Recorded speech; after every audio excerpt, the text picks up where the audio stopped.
पुणे जिल्ह्यातल्या माळीणचा प्रलय कोण विसरू शकेल, पण तोच प्रलय पुन्हा एकदा माळीणच्या नशिबी येण्याची परिस्थिती निर्माण झाली आहे। हा प्रश्न आता पडायचं कारण म्हणजे माळीणमध्ये नेमकं काहीतरी असं घडलेलं आहे ज्यामुळे ही परिस्थिती निर्माण झाली आहे। नेमकं असं काय त्या ठिकाणी परिस्थिती ओढवली आहे सांगतोय आमचा प्रतिनिधी मंदार गुंजारी।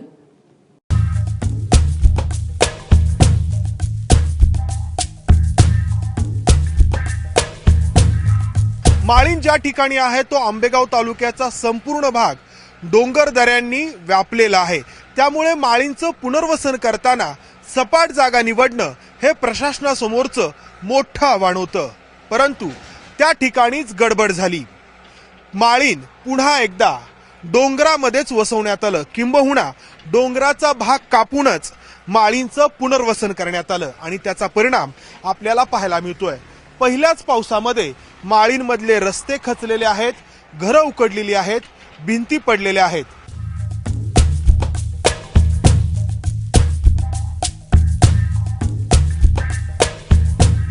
इथं या पायऱ्या बांधण्यात आल्या होत्या, खालच्या टप्प्यातून वरच्या टप्प्यामध्ये जाण्यासाठी त्या पायऱ्यांना तडे गेलेले आहेत आणि इथली ही पडझड झाल्यानंतर अखेर प्रशासनाने त्यांचं काम सुरू केलं। इथं या पोकलेन मशीनच्या साहाय्याने ही जी धोकादायक माती आहे ती दूर करण्याचं काम इथं सुरू आहे।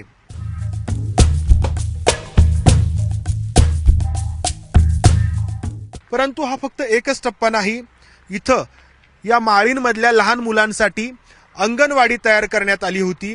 या अंगणवाडी नजीकचा रस्ता देखील मोठ्या प्रमाणात खचलेला आहे। या ठिकाणी एक महिला त्या खचलेल्या भागामध्ये उभ्या आहेत, किंबहुना लोकांना या खचलेल्या रस्त्यावरूनच वरपर्यंत यावं लागतंय। अंगणवाडीच्या शेजारची जी काही भिंत आहे ती देखील पडलेली आहे।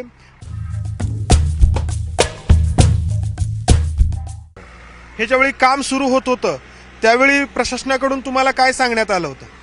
प्रशासनाकडून आम्हाला सांगण्यात आलं का आता तुम्हाला काही धोका होणार नाही, असं तुमचं घरांचं काम व्यवस्थित झालं, तुमचं पुनर्वसन व्यवस्थित झालं, त्याबद्दल काळजी नाही। पण आता ह्या एकाच पावसामध्ये आमची एवढी नुकसान झाली, त्यामुळे आम्हाला असं वाटतंय का इथून निघून जावं।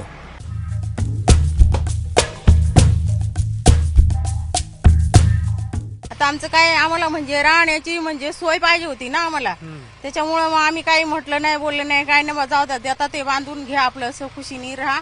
पण आता आपल्याला पुढं माहित नव्हतं ना असं का असं पुढं होईल म्हणून।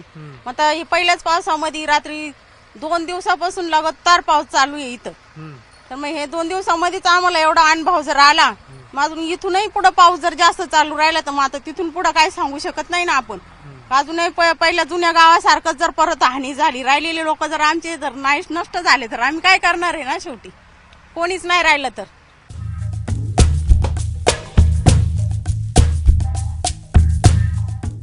सार्वजनिक बांधकाम विभागाकडून आता हे पाणी वाहून जाण्यासाठी इथं एक मोरी तयार करण्याचं काम सुरू आहे।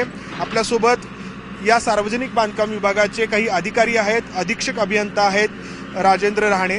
सर, नक्की काय अडचण या ठिकाणी निर्माण झाली आहे जेणेकरून तुम्हाला परत या ठिकाणी यावं लागलंय? मेन म्हणजे इथे हा अतिवृष्टीचा प्रदेश आहे आणि यात पाण्याचा निचरा होणं अतिशय गरजेचं आहे। पाण्याचा निचरा होण्याच्या दृष्टीने बहुतांश कामं पूर्ण झालेली आहेत, परंतु पाण्याचं प्रवाहाची दिशा ही निसर्गाच्या हातात आहे।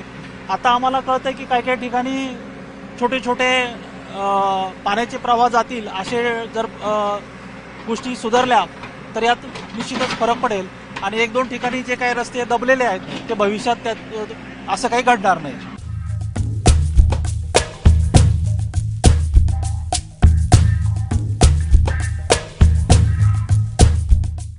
3 एप्रिलला मुख्यमंत्री देवेंद्र फडणवीस त्यांच्या मंत्रिमंडळातील सहकाऱ्यांसह या ठिकाणी आले होते आणि या माळीणच्या उद्घाटनाचा एक मोठा कार्यक्रम या ठिकाणी पार पडला होता। माळीणचं पुनर्वसन हे पुनर्वसनातील आदर्श ठरेल असा दावा त्यावेळी करण्यात आलेला होता, परंतु 3 महिन्यामध्येच परिस्थिती आपल्या समोर आहे। या ठिकाणी जर या उरलेल्या माळीणमधल्या लोकांनाही तोच अनुभव घ्यावा लागत असेल तर एरे माया मागल्या अशीच परिस्थिती या ठिकाणी पुन्हा एकदा पाहायला मिळते। कॅमेरामन विजय राऊतसह मंदार गुंजारी, ABP माझा, माळीण, पुणे।